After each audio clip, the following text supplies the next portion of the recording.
to be taught. Kennt ihr das? Manchmal träumt ihr davon, dass ihr in der Schule seid. Was? Nein, das war der Vers. Das ist der Vers für heute. Passt. Okay, wir haben heute ein bisschen Hintergrundmusik hier. Schudranische Hintergrundmusik.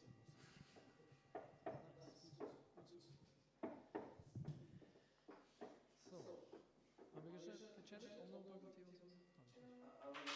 Haben wir nicht? Doch, ich dachte, wir haben schon. Hare Krishna. So, today we read from Srimad Bhagavatam, Canto 3, the status quo, chapter 21, conversation between Manu and Kardama, text 3. Tasya vai duhita brahman. Tasya vai duhita brahman. Devahutiti vishruta.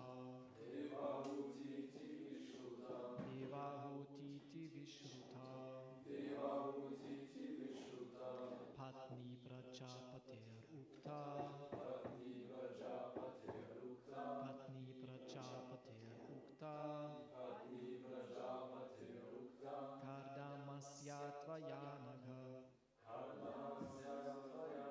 Kardamasya tvayanaga. Tasya vai duhita brahman. Devahutiti vishruta. Patni prajapate rukta. Kardamasya tvayanaga.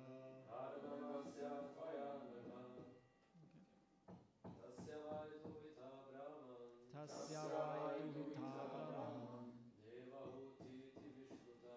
Devahutiti vishruta. Patni prajapate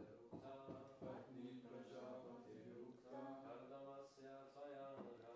Kardamasya tvayanaga. Tasya vai duhita brahman. Tasya vai duhita brahman. Devahutiti vishruta. Devahutiti vishruta. Patni prajapate ukta. Patni prajapate ukta. Kardamasya tvayanaga. Kardamasya tvayanaga. Tasya vai duhita brahman. Tasya vai duhita brahman. Devahutiti vishruta. Devahutiti vishruta. Patni prajapate rukta. Patni prajapate rukta. Kardamasya tvayanaga. Kardamasya tvayanaga. Tasya of that Manu. Vai indeed Duhita, the daughter, Brahman, O holy Brahmana, Devahuti, named Devahuti, Iti, thus, Vishruta, was known, Patni, wife, Prajapate, of the Lord of created beings. Ukta has been spoken of. Kardamasya, of Kardama Muni. Tvaya, by you. Anaga, O sinless one. Translation. O holy Brahmana, O sinless one, you have spoken of his daughter, known by the name Devahuti, as the wife of the sage Kardama, the Lord of created beings. Purport. Here we are speaking of Svayambhuva Manu, but in Bhagavad Gita we hear about Vaivasvata Manu. The present age belongs to the Vaivasvata Manu. Svayambhuva Manu was previously ruling, and his history begins from the Varaha age, or the millennium when the Lord appeared as a boar. There are 14 Manus in one day of the life of Brahma. And in the life of each Manu, there are particular incidents. The Vaivasvata Manu of Bhagavad Gita is different from the Svayambhuva Manu. Om Ajnanatimirandasya Gnanjana Salakaya Chakshu Militamina Tasmai Shri Gurave Namaha Mukam Karoti Vachalam Pangung Langayate Girim Yat Kripatamahang Vande Shri Gurundina Taranam, Shri Chaitanya Manopistam, Stapitam Nina Bhutale, Swayam Rupa Kadamayam Dadati Swabadantikam, Jai Shri Krishna Chaitanya, Prabhu Nityananda, Shri Advaita Gadada, Shri Vasari Gaura Bhakta Vrinda, Hare Krishna, Krishna Krishna, Hare Hare, Hare Rama, Rama Rama, Hare Hare. Tasya vai duita brahmandi vahutiti vishruta patni prachapater ukta kardamasya tvayanaga. O holy Brahmana, O sinless one, you have spoken of his daughter, known by the name Devahuti, as the wife of the sage Kardama, the Lord of created beings. Hare Krishna.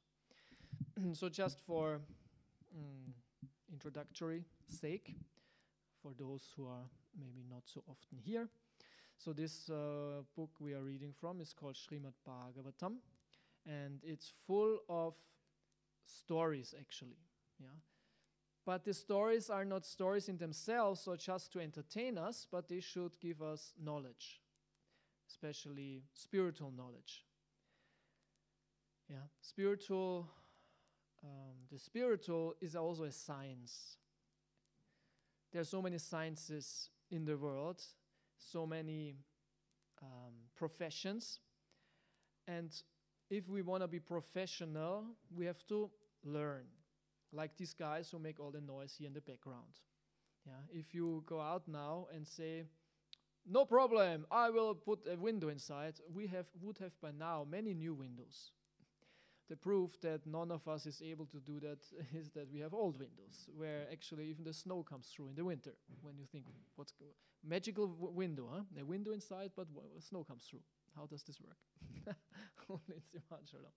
So these guys, they are out there, they are professional window changers, or whatever they are called, right? They can do probably many other things also, but this is what they can do.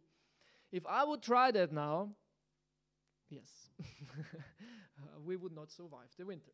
So we leave this up to the professionals. And they studied that actually. They have to go to a school to learn how to change a window. It's not so easy to put it really in place. And now they can do this like nothing. It's normal for them. So in general, if we want to be professional in anything in life, actually almost in anything, even the most simple thing as speaking. Actually, it's not very simple. Speaking is highly complex. But humans are intelligent, especially when they are young. They are very capable of learning. We have to learn even to speak, which is actually art and science. Of course, it can be done better. Actually, we should not be satisfied with our ability to speak, which we have right now. Actually, we should always work on our speaking. As Prabhupada says, a fool is undetected as long as he doesn't speak. As long as he doesn't speak, he is not detected. So from the other point of view, an intelligent person is seen, heard, understood by his words, which he speaks. Arjuna asked the same question in the second chapter. He asked, "Oh Krishna, you told me so much now about transcendence. What is a spiritual person? Now I want to know the symptoms. How does he speak? What are his words? How does he sit? How does he walk?" 4 points. And 2 of these points are about speaking. How does he speak and what are his words? Not only what is he saying, what are his words, but also how does he speak? Very interesting. Arjuna's question is very interesting. So it's relevant that we speak nicely. But this is not my point. My point is that we have to learn anything what we want to do. We have to learn. Sometimes, rarely, there are these people called, in German it's called autodidact. I don't know how it's called in English. Autodidact, something like this. Someone who can learn by himself. It's that Jimi Hendrix is probably the most famous autodidact in the world, right? He was never learning. Maybe it's a myth. You probably know better. You know how to play guitar. So maybe it's a myth that he learned it all by himself. Yeah. But I would say he knew it from last life. So there he learned it. Like also Mozart he was not autodidact, but he was quickly learning. He could play amazingly as a child already. And this is really true. This is not a myth. This is actually documented. that many of his symphonies or musical pieces which he composed, he said himself, he just got them like by inspiration. Everyone heard of this, huh? Everyone heard this before? Everyone knew this, huh? He heard the music before he wrote it down. It's not that he was sitting down like, okay, how will it work out, and which instrument will play what, and what's the melody, and he was not like putting it together. He heard it in his mind, and he said something. It came. He doesn't even know where it was coming from. It was like by inspiration. The whole piece was there, and then he was kind of just writing what he heard in mind. Or I have no name to it, but it said there are some scientists who were pondering on some problem for a long time. You were thinking, how can we solve that mathematical problem or physical problem? How does it work? And they couldn't figure it out. Could not figure it out. But worked on it. And sometimes suddenly, boom, just it was suddenly there in their mind. Oh, and then, it's so easy, huh? By inspiration. Or even I always forget her name, who wrote this, Harry Potter, Rowling's, or what is her name? Anyway, something like this. It's also said that she was on a train. She was a writer before, but she was on a train and also got the whole story by inspiration. And then she wrote this Harry Potter, which is one of the most famous modern books and all that. So this is rare, right? Sometimes. Huh? So I could also say now, this is how it works. We get it by Paramatma. We might get it by demigods. Who knows? Some mystical inspiration would be there. So don't worry, my dear devotees. It will never rain through your window. I will do it. By divine inspiration. Krishna will give me the inspiration how to change the window, how to do it. I just start and then it will come. Maybe. But we probably don't risk that. In general, we have to learn.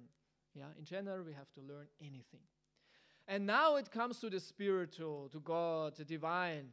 There you have to, there no learning is required. This is a matter of individual choice. Everyone can think about God and spiritual as you like. This is something you don't have to learn. You don't have to learn how to become happy and self-realized. No, also there. Actually, there it's even more important than anything else. And so we have this Vedic tradition of the guru, right? The spiritual master, where we have to learn. Also the spiritual is very, very important. So this book, this Srimad Bhagavatam, is the base for our learning, right? There are always books and there are teachers. And this Bhagavatam is full of stories, but it's not that they are stories in themselves, but these are stories with content, with knowledge for life. So, and now we want to go to this specific part, what's going on here. We heard a verse in Sanskrit, and it's in the middle of a story which will unfold more. And there are a couple of names actually mentioned. So first, the person who speaks here to another person, his name is Vidura, and Vidura is actually more or less a king. You can say a king, or he's the brother of a king, but he was expelled by his nephew. It's a long story. And he went on a pilgrimage. Actually, he went on a pilgrimage, and he walked through the ancient India. He walked through ancient India, visited many holy places, and for many, many, many, many years he was gone. I don't know the exact number, but he was like 10, 20 years gone. So when we read this in the beginning of the Bhagavatam, when Vidura leaves, and then we read later in the first canto, we start in the third and we come to the first, right? Actually, the story starts in the third canto, because the first canto actually starts with the end, more or less. Singati Bhagavan Ki Jai. The first canto is actually the end of the Bhagavatam. And then it recapitulates, it goes back, and actually the third canto is the beginning of the whole story. It's very interesting, from the chronology. So that what we hear here in the third canto, we had already in the first canto. when Vidura comes back after these many years, he comes back to the kingdom. This is in the first canto. So, and when he was on this pilgrimage, he visited many places, and there he met a sage. How can it be better to meet a sage? Imagine you meet a sage who knows kind of everything. Wow, that would be very nice. Was sind die Lottozahlen für nächste Woche? Like in this one movie, this old movie where someone was traveling in the past and he had this book. Actually, the bad guy had a book, an almanach. You know what an almanach is? An almanac? It's like a book full of data, many numbers about kind of everything. And he had a sports almanach. You know what I mean? Yeah, then Back to the Future. And the Sport Almanach. And then he came to, he went in the past. So he knew everything what will happen, who will win which game. And so he betted and he became really powerful and rich then and was then the bad guy. So this is not knowledge. Yeah, you might think, oh, if I meet someone who knows everything, like God himself, I will ask him, the Sport Almanach. Yes. This is not what we should ask a sage or intelligent person. We only would do that if we are triggered by material desires. Then we would use everything to to enjoy. So he met a sage and he asked him about spiritual topics, of course. What is really, really important? What's the absolute truth? And we hear that also in Vedanta Sutra, Atato Brahma Jigyasa. Now that you are a human being, most of us are human being, as much as I can understand that. Maybe you are a bear, but you're dressed as a human, but I think you are humans. Yeah. Means bear? Yeah. Oh, we identified him. What kind of bear are you? A panda bear, a brown bear, or ice bear? A koala bear? You're a Jambavan, huh? Well, that's strong. So there it said, when you're a human being, finally that you are human beings, because it's not normal to be a human being. Most of the people around here in the 1, 2, 3 kilometers area are not human beings. Most of them are not human beings. Most of them are insects. So compared to the amount of insects here around, we are in the minority. I hope they will not make a revolution against us. So we are the minority of living entities. It's rare that a soul becomes a human. Because the soul goes through all kinds of living forms. And to be a human, to finally have a human body, this is very rare. And when we are humans and we use this human body now for the same what we used their lives before in the animal species, then it's very unfortunate. If you just use it for eating, sleeping, mating, and defending. Right? So as human beings, we should learn, and it said in this verse I quoted, Atato Brahma Jigyasa, now that you are a human being, you should ask questions about God. This is actually the purpose of the human life. This is why we have a big brain, given by the Creator. God gave us a brain. And not to build atom bombs, to be materially very advanced. No, actually to think, who gave me the brain? Actually, we should use the brain to think, who gave me the brain?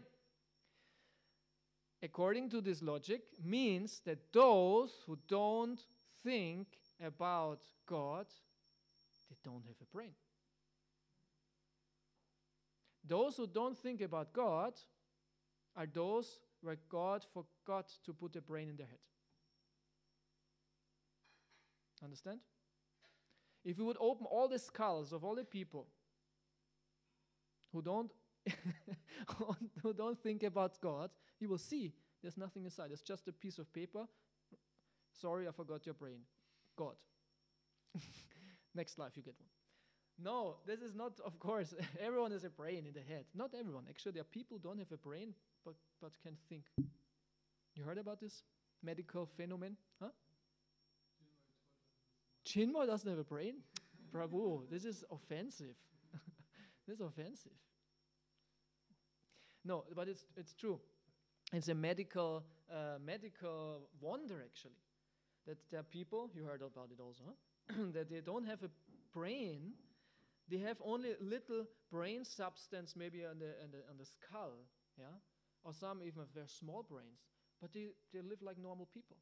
You can Google that, go online, you will find that there are people who don't have brains, and how can they think and be? Because actually thinking and all that is not stored in the brain. Consciousness is not stored in the brain. Yeah, something different. Anyway, this is not my point. My point was, human form of life is to ask questions about God, and we have help through these scriptures. So this Vidura, he met such a sage who knows everything. And why does he know everything? Because he met God. This is amazing. This is very amazing.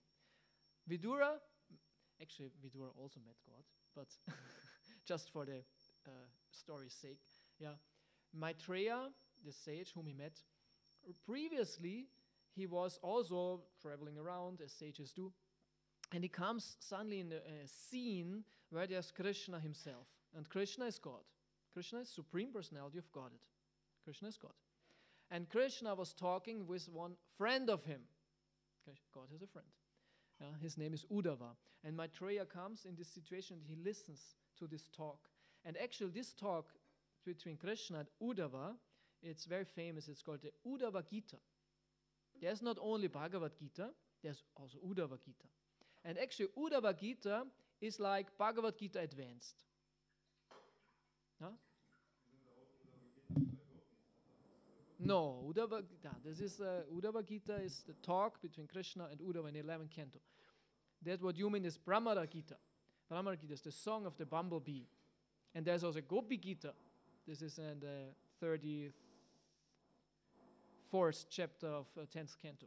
Gopi, yeah, many Gitas, yeah, songs. But the Uddhava Gita is like Bhagavad Gita advanced. Everything you find in Bhagavad Gita, you find in Uddhava Gita, but in more detail. It's bigger, actually. So the 11th canto is mainly this talk between Krishna and Arjuna, Krishna and Uddhava. Yes. Huh? Das hört man dann im Hintergrund. Ja, für online. Yeah, what to do? We have to tolerate that now. So, and Maitreya, he heard this talk, and then he moved on, and then later he met Vidura, and Vidura wanted to know from Maitreya about everything what is relevant. This is quite loud now. Maybe we do some bhajan 5 minutes? Maybe, huh? We can do the lecture outside. That was the idea in the morning actually from yesterday. But we will do the windows, so we said we will do outside. Now it's too late. Now we sit here to rearrange everything. No, let's just do 5 minutes bhajan, and let's see if this will be then over, and if not, then what to do.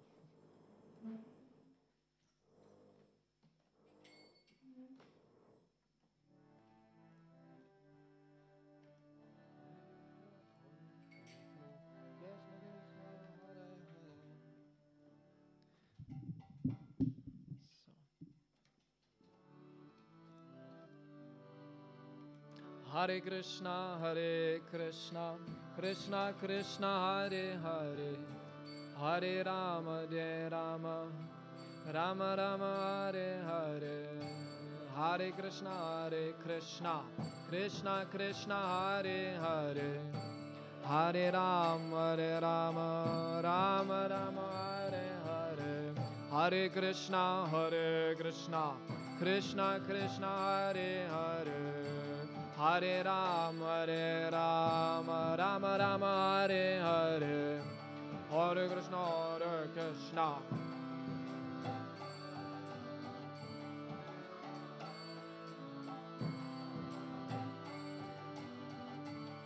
Krishna, Hare Krishna, Krishna Krishna, Hare Hare, Hare Rama, Rama Rama, Hare Hare.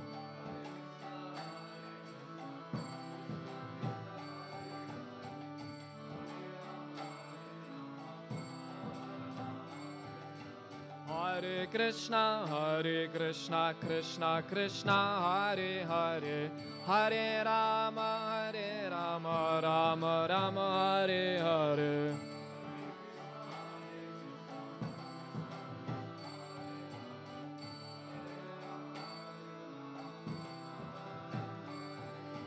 Hare Krishna, Krishna Krishna, Hare Hare, Hare Rama, Rama Rama, Hare Hare.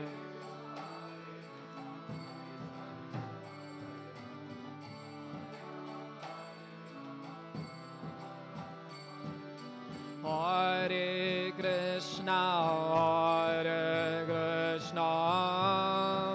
Krishna Krishna, Hare Hare, Hare Rama, Rama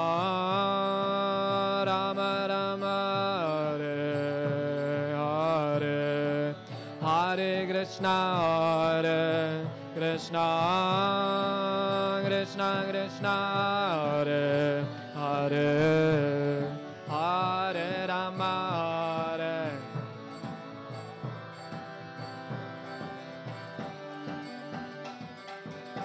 Hare Krishna, Krishna Krishna, Hare Hare, Hare Rama, Rama Rama, Hare Hare.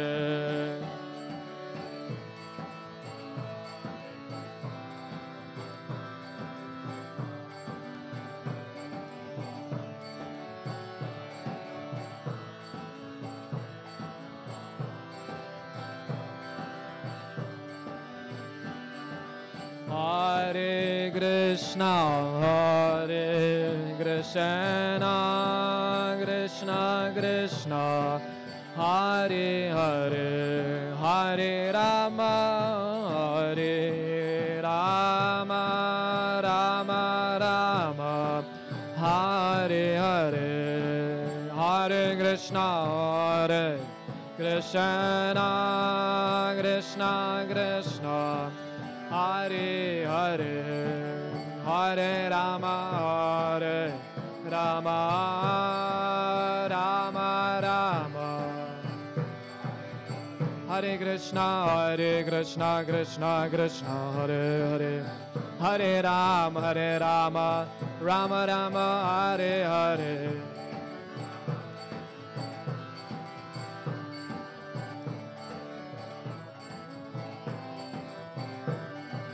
Hare Krishna, Krishna Krishna, Hare Hare, Hare Rama, Rama Rama, Hare Hare.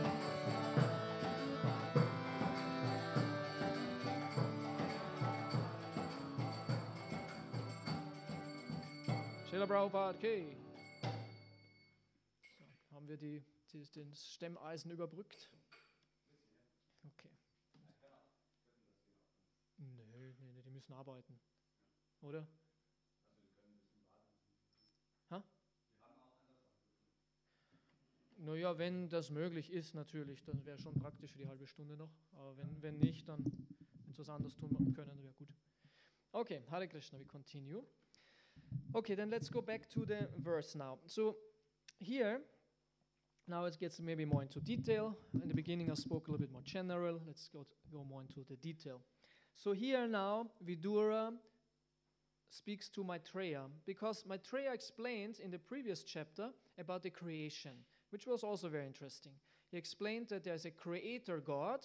He's not the absolute God. He's actually a being put into place to cultivate the universe. But he's the creator God, and his name is Brahma.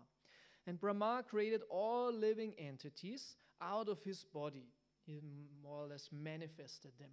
And in this discussion, he mentioned the Devahuti. And now, Vidura asked about Devahuti. This is the verse. You have spoken of his daughter, known by the name Devahuti, and who is the wife of the sage Kardama. So Devahuti, she's the daughter of Swayambhuva Manu.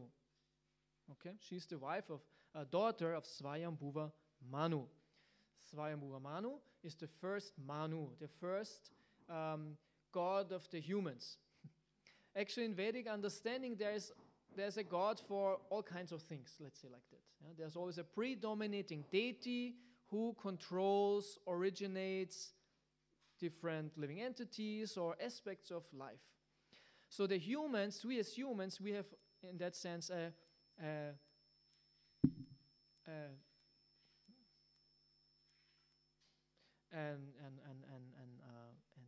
how's it called? Yeah, predominating deity, so to say. Yeah, from whom the humans come and are controlled, and his name is Manu. And actually, the word man or mensch or human comes from this word Manu, right? This comes directly from there. So, and he has a daughter, and this daughter's name is Devahuti. So she became the wife of another sage. Actually, she was a princess, but she became the wife of a sage whose name is Kardama Muni. And this will be then important part of this Bhagavatam. So Kardama Muni, even though he was a sage, he was very renounced. And this is a very interesting point actually for all of us. It's very interesting. And actually very precise in that sense, as life is. He was a sage who lived very austere, in seclusion, doing only his sage business all day long, meaning meditation, yagyas, renunciation, living alone, being very strict. And this happened thousands of years ago, maybe even millions of years ago. This is also interesting, right? In the Bhagavatam or in the Vedic scriptures, we don't hear that we come from apes or something like that. They were always humans, and in the past they were actually more advanced than we are today. So this was a long time ago, probably in Satya Yuga as far as I understand. So he being a sage, living in seclusion, meditating, living completely spiritual. And then he did some special renunciation. So when we want to achieve something, this is also a very important principle. When you want to achieve something, it doesn't matter what, material or spiritual, but better spiritual, yeah? Then you do certain renunciation to please Krishna, to please God, yeah? To please Krishna. So you take some time and you make some certain vrata, you chant more, meditate more, read more, fast, yeah, do some austerities for Krishna to get his blessings. And whenever a sage wanted to have something, or even a king, they did something like this, a yagya, right? Or some other renunciation. Hiranyakashipu, yeah, he did some renunciation to become powerful. The kings, they do renunciation or yagyas to get good children or a son, or to get a wife, or to get anything. So we also do renunciation, but we should do bhakti renunciation on Ekadashi or a daily program. All that is actually renunciation. And in renunciation, there should always be a sankalpa. Actually, when you do any vrata, means like a certain austerity, there is always, when you start it, a sankalpa. But the sankalpa shouldn't be done only at the beginning. It should be always underlying your austerities, your practice. The sankalpa means your conviction, your desire, the purpose. Why are you doing it? And very often as devotees, we lose it. We do our program only God knows why we are doing it. Probably not even Krishna knows why we are doing it. He also wonders, why is he doing it actually? Why is he doing it? So often, we are not aware what we are doing, even when we chant Hare Krishna. We do it because we do it. We do it because it has to be done. And we do it because, everyone else is doing it. Who knows why? All wrong motivations. Sankalpa means your desire, motivation, why am I doing it? And there should be actually a sankalpa, conviction in anything in life. If we're not having that, we are like robots actually. Yeah, we are not And it is completely useless. It's like nonsense. Then better not to do it. Of course, we can say, but we have to chant Hare Krishna. Of course, but do it right. Yeah. Of course, you should chant Hare Krishna. But what's the purpose if you're not really knowing what you do? Yeah. And what's your goal? So just take the sankalpa in. And then it becomes very powerful because, and sankalpa means you know why you do it and you know also what it will bring, what's the benefit of chanting. And when you read Shastra, just a side point, this Hare Krishna mantra is so extremely powerful. If we would know that, we would chant more and better and take it more serious, but we are not aware. So we have to always hear about the glories of the holy name. Wow, this is so powerful. And I did a live stream 2 days ago exactly on that to remind my audience and myself on the glories of the holy name. Yeah. And we should do this actually every day before you chant. Okay, what am I doing here? What is, it's the holy name, it's for Krishna and this and that. And make a sankalpa. Yeah. So sankalpa means the motivation and also to know what you are doing and how long you do it. And very often the vrata is limited, 1 day, 1 week, one this and that. Yeah. So the sankalpa makes like, how long will I do it? When will I do it? And I stick to it. I keep it. I do it. Yeah.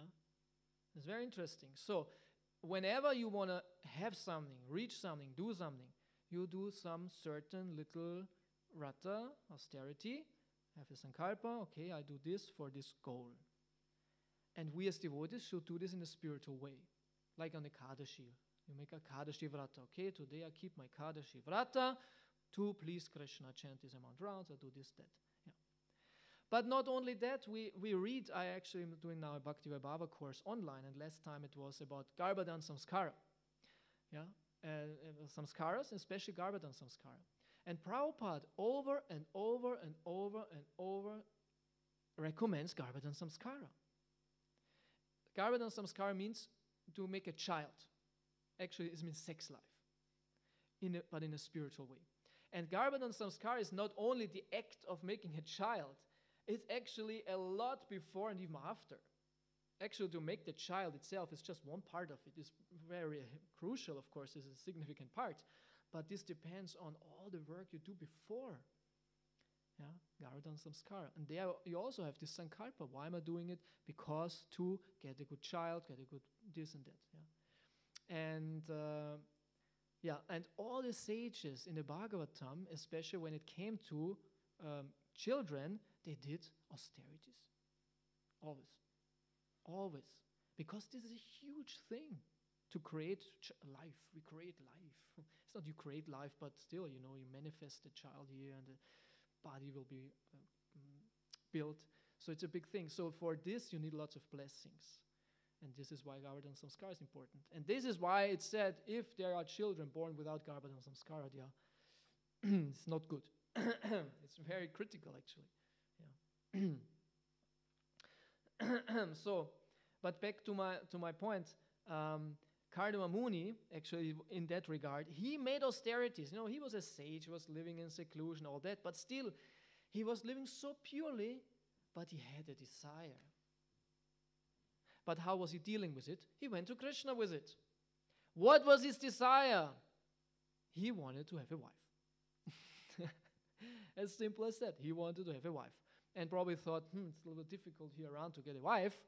He had no, I don't know, some dating app or something. Okay, I got a wife. No. But he did something way better than dating app, the supreme dating app. He went to God with it, to Krishna. And he was doing austerities for a long time, meditating, to attract Krishna. And then, because he was a real devotee, Krishna was responding. And how was he responding? It was not just sending a message or giving some inspiration. Krishna was appearing himself personally. This is so powerful. Krishna came himself. This is called a successful yajna. When Krishna personally appears. So we do yajna every day when we chant Hare Krishna. We might not be right now, but it will come. Prabhupada promised when you follow the principles, follow the process, you will see Krishna. And you say, yeah, of course, because I'll go then to Krishna's spiritual world. He says, no, in this life.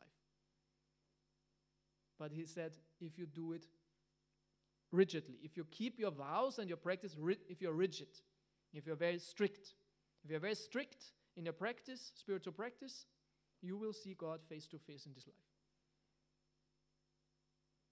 So that's what I mean, become aware of what we are doing. Actually, we call out for Krishna, we want his association. And when we do it right, he will appear. So he might not appear personally right now, but at least there will be symptoms that you pleased him. And then you will become very happy, realized, Krishna conscious, love for Krishna. You will see, wow, I made a big step towards Krishna now because I did some nice spiritual practice. So Krishna appears himself in a very interesting form. He appeared in a form with, I think it were 8 arms, or 6, I always forget. It was, you read it recently, yeah? You don't remember? Or it was 4? Okay, maybe it was 4. Okay, 4, 6, or 8. Let's stick then 4. He appeared in a 4-handed form. Yeah, it's true. Now I remember. No, 4. Yeah. 4-handed form, Vishnu. And he came in riding, flying in, but he flew on Garuda. Garuda is his bird carrier. He's a mix between bird and human, kind of. And he was standing on him. Garuda was flying and he was standing. Very interesting. It was hovering in the air, and Kardama Muni was sitting there. I don't know, was sitting or standing at the conclusion of his spiritual practice. And he had the darshan of the Lord. Darshan means the divine vision. He saw the Lord. And then Krishna said to him, oh, Kardama Muni, you pleased me so much. It was very good what you did. You don't have to say anything. I know already what you want, of course, I'm in your heart. And I made already arrangements that your desire will be fulfilled. In a couple of days from now, your wife will appear here in your hermitage. And he didn't have to worry. He said, okay, thank you, Lord, it's so kind. And this was not any girl. It was one of the best girls in the whole Bhagavatam. She had all good qualities. And she was the daughter of Swayambhuva Manu. When you speak of good parentage, Swayambhuva Manu. If Swayambhuva Manu is your father, you're kind of good family. Yeah? He is like the creator of the humans. He's like a demigod. And at the same time, he's a king also. It's interesting, he's a king. And his wife is called, Shatarupa. I think Shatarupa is the wife. So Devahuti, and Swayambhuva Manu, I don't remember how exactly it was, but he heard about Kardama Muni. He heard about this Kardama Muni, and he himself had to decide, I have my wonderful daughter. I want to give my wonderful daughter as a wife to Kardama Muni. There's no better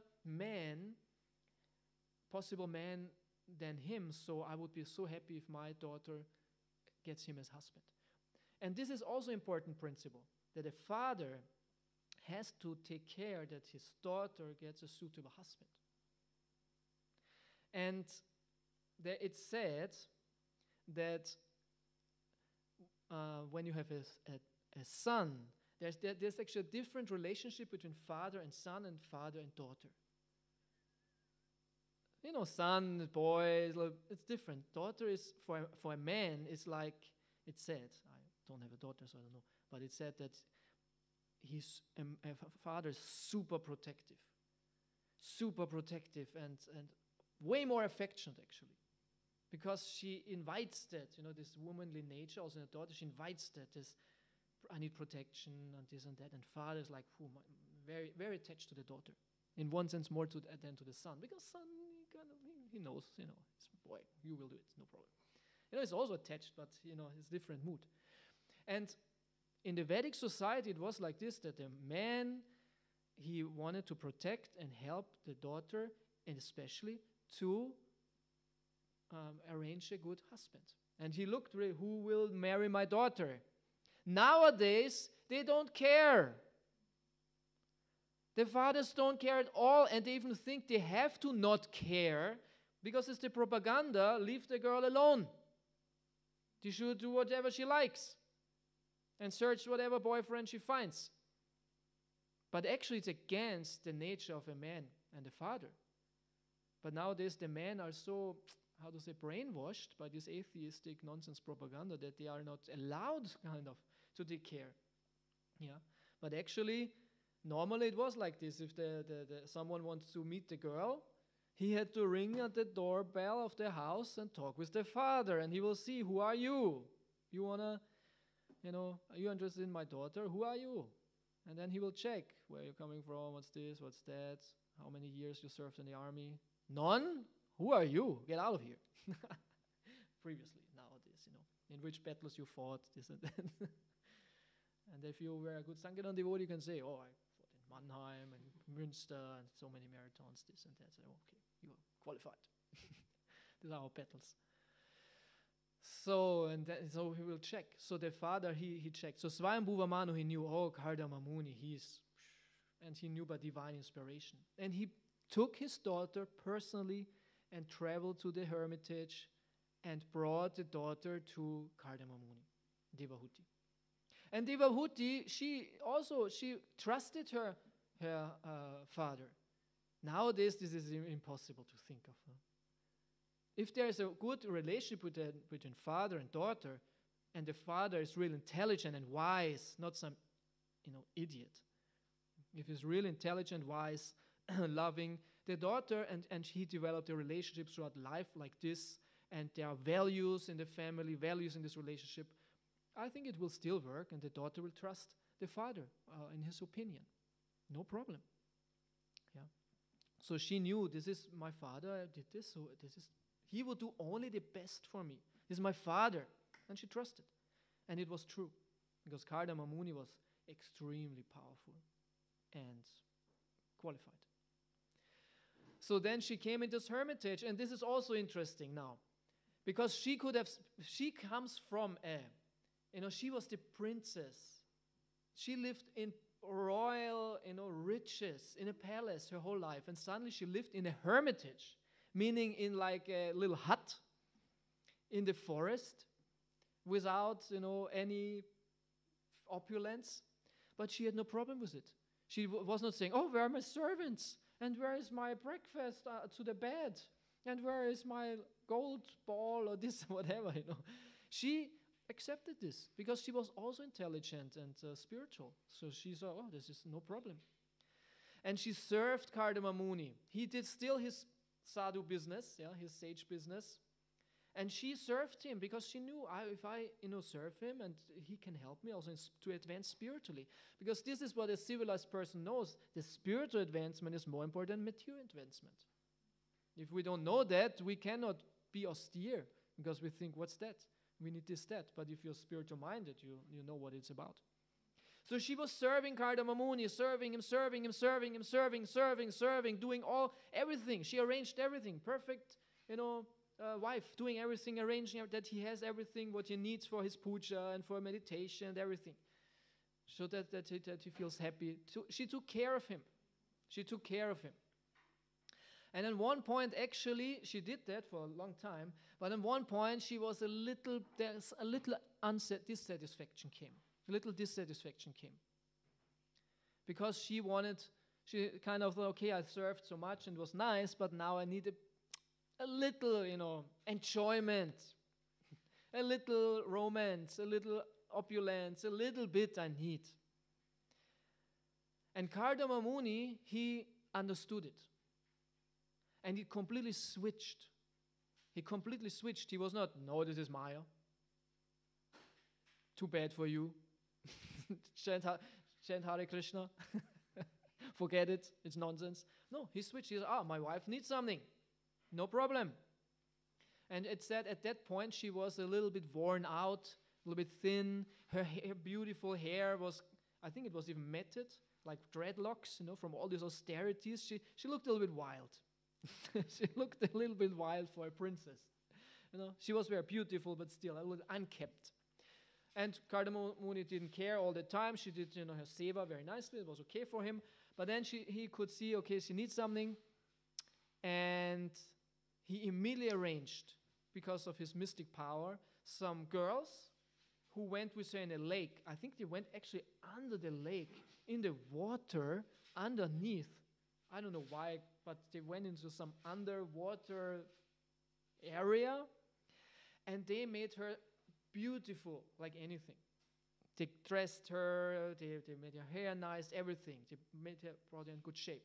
And she felt very happy then. Right? Oh, now beautiful. And she went to because actually her real desire, she wanted to have children. But along with children, some more enjoyment. So then she went to Kardama Muni, who was, said, oh, you're so beautiful and this and that. And then said, okay, then let's do now our Grihastha enjoyment, do our honeymoon, right?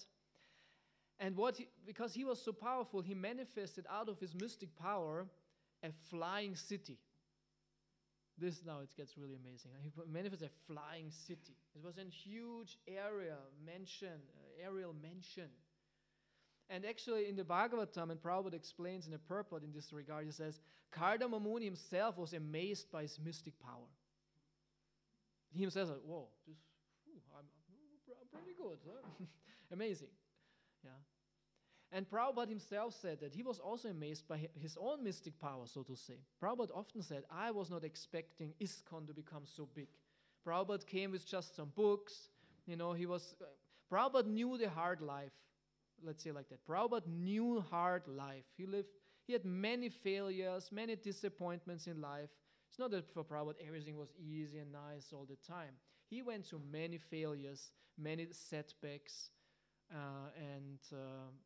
but he never gave up. That we can learn from Prabhupada. Never give up.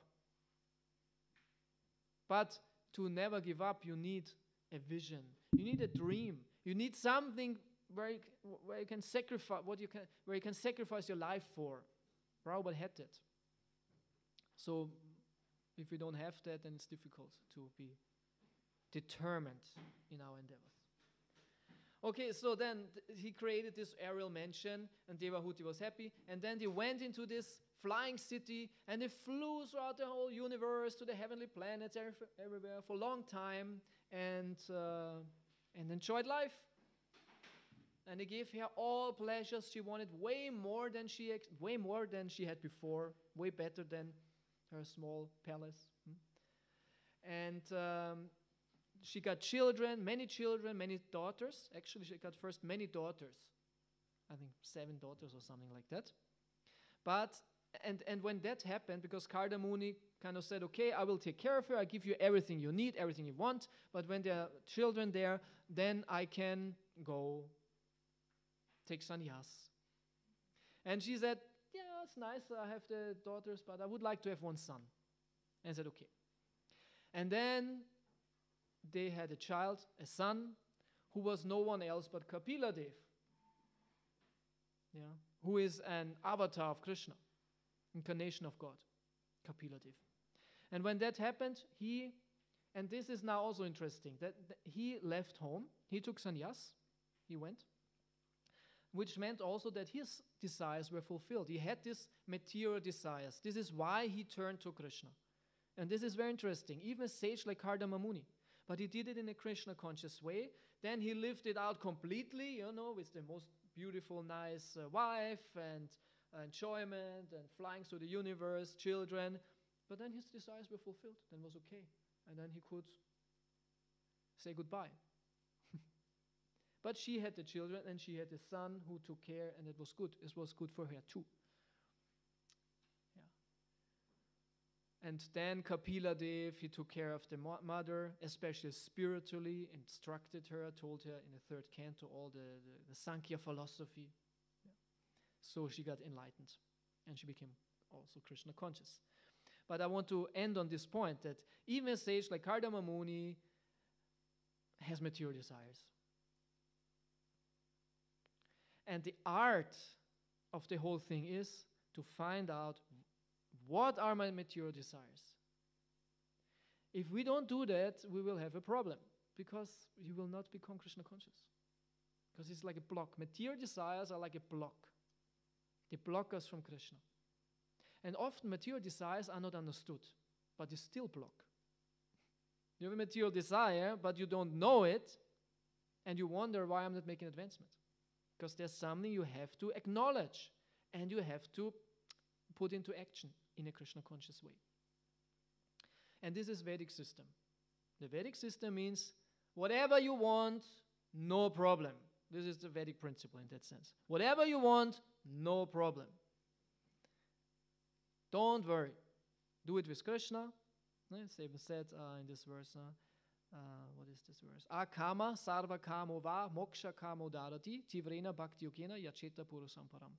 If you have no desires, all desires, desire for liberation, worship the Lord, and He will help you.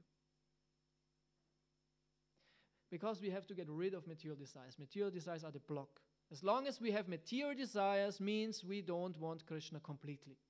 So these material desires, they are not good. They are a curse.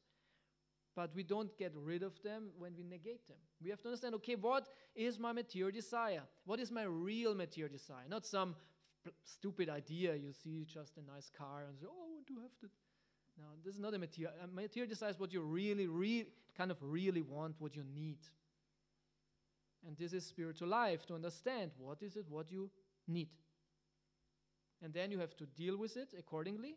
And then it's done, like Kardama Muni, it was done. And then it's gone, and then he can focus on Krishna. Because we can only go to Krishna if we only want Krishna. You can only go to Krishna if you want only Krishna. Because as long as you want something else, Krishna will say, but you cannot come to me because you don't want to come to me. You want me, yes, but not 100%, 108%. So this is very important to see, okay, what is what you want? Acknowledge it, understand it, if you really want it, and then do it in a Krishna conscious way. Very important, not just somehow, no, in a Krishna conscious way. And then it will be fulfilled, and then you are free of it. So this is now the challenge for everyone to really understand what are my material desires. Because two problems. One is to think you have no material desires, or this is not a material desire, but it is. Or actually it's not a material desire, and you think it's a material desire. Can also be, as I said, with the car. So sometimes we have some stupid ideas, and we think, I need that, I want that, but maybe not. So you have to distinguish what is a real desire, which has to be fulfilled. So not negating it, but also not having an artificial or illusory material desire. So, but Krishna conscious practice should help in this regard to understand yourself better. This is part of self-realization. And then you are in the nice association of devotees, spiritual master. This is all guidance to find out how you will structure your life. That we are living a fulfilled life. Not this word fulfilled. We have to live a fulfilled life, yeah? And then we can peacefully die and go to Krishna. Because if you are having many material desires and you neglected them, so to say, and you're on your deathbed, when you should be ready for Krishna, and you say, but still, I forgot this, I really would like. You have to come back. Krishna will fulfill. And the Bhagavatam is full of stories like this. Like Dhruva Maharaj, here Kardama Muni. It's always about that. And we see how merciful Krishna is and gives us what we want. Of course, there's a saying in Chaitanya Charitamrita where Mahaprabhu says, I don't give the fool what he wants because I know he's like a rope where he will hang himself. Krishna will not give us the things which destroy us, but that what is helpful for us he will give. But we have to acknowledge that also. And maybe if you search, maybe you have no material desires. Possible too. Okay. Hare Krishna. Thanks for listening. Thank you also for the cooperation of our kind workers. That was so peaceful, so silent. Okay. Any questions? Anything you want to add? Yes?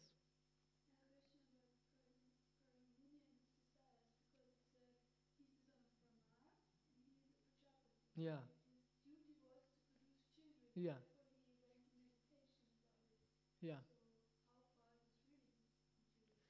Okay, do you mean that because he was a Prajapati, it was his duty? Yeah.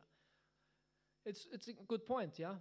When he was a Prajapati whose duty is to cultivate the universe, then how much was it his desire? And I would say, because he had the material desires, he became a Prajapati. Now, because he had material desires, these material desires, he became a Prajapati. So this goes along. Krishna puts along with the desires also the duty. And this is actually the principle for the whole universe. All the demigods, they have a duty. Sun god, moon god. But at the same time, they became demigods because of pious activities, which means they had some certain desires to be demigods, to enjoy that. So duty is also enjoyment, actually. It's nice to have a duty, to fulfill it, to feel responsible to do it. You can become very fulfilled through this. Right? Yeah. Thank you. Okay.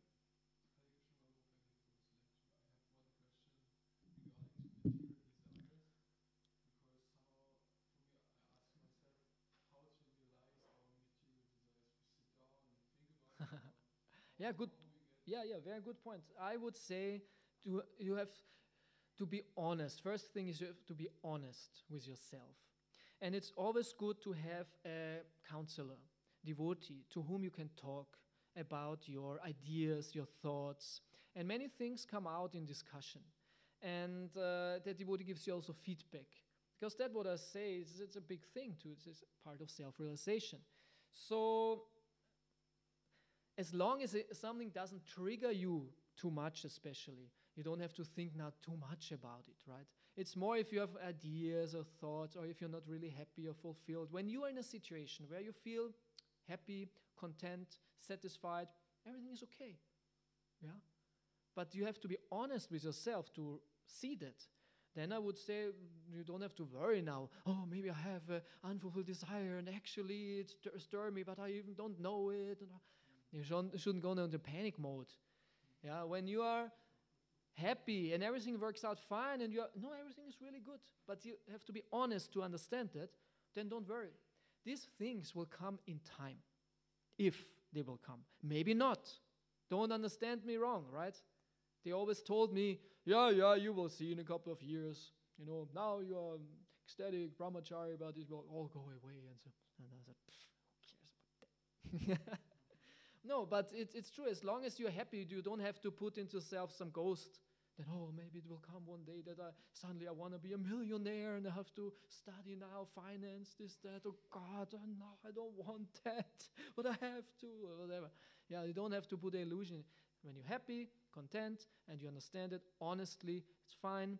But when you are seeing that you need something more, something else, you're not satisfied, some ideas, some nagging, then you have to work on it.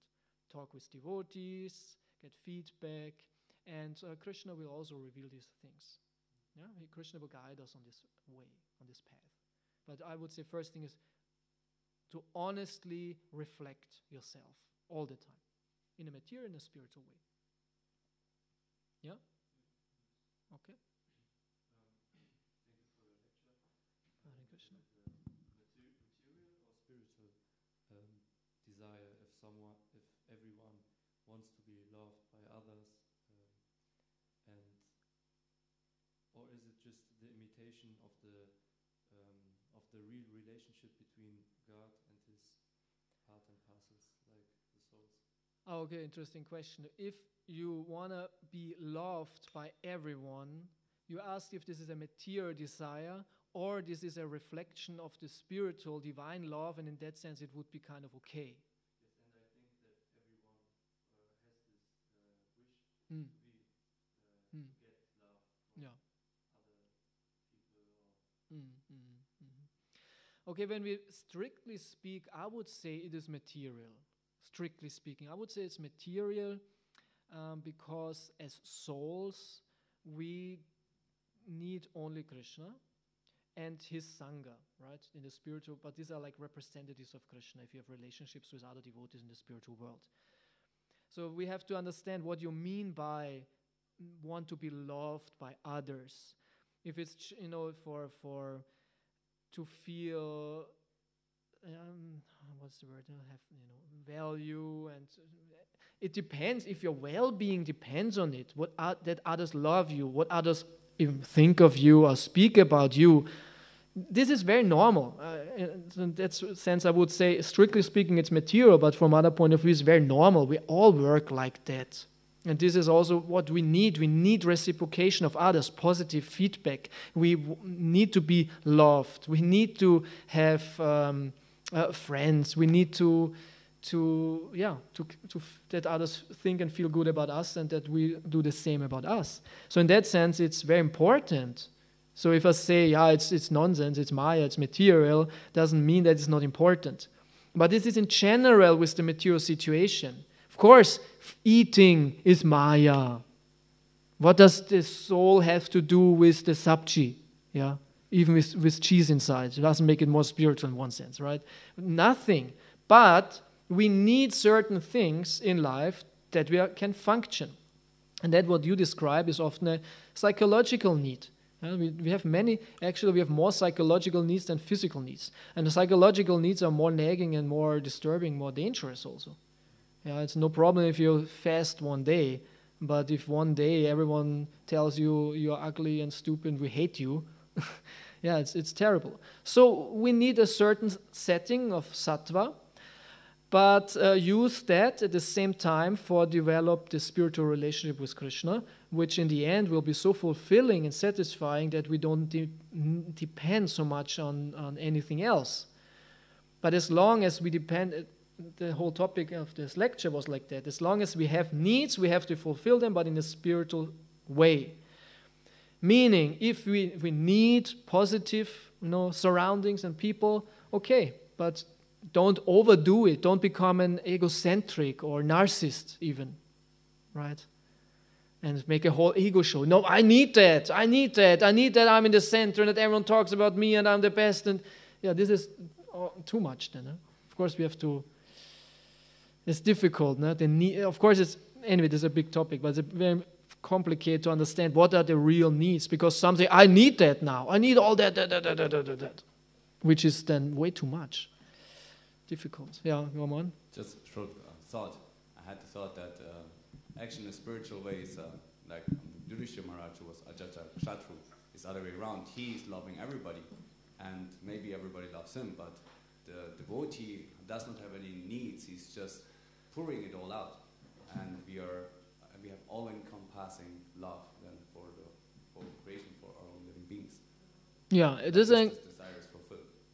Yeah, this is also an interesting point to change it around, because you speak now about the need. I need the love of everyone, but actually we should start to love everyone, right? And it's also said, if you want to have a friend, be a friend, something like this. Huh? So in the same way, get off the trip, and if everyone is like that, then you get enough love anyway. If everyone follows this example to love everyone, to be nice to everyone, to be kind to everyone, then we fulfill our needs automatically. And you don't think, I have to be loved. No, I want to. But anyway, it's a big topic, and this goes into psychology, and so it's a little bit complicated. Yeah. Okay, thank you. Thank you so much for your kind attention. Sorry for going over time. Srila Prabhupada Ki Jai, Nitai Gaur Premanande.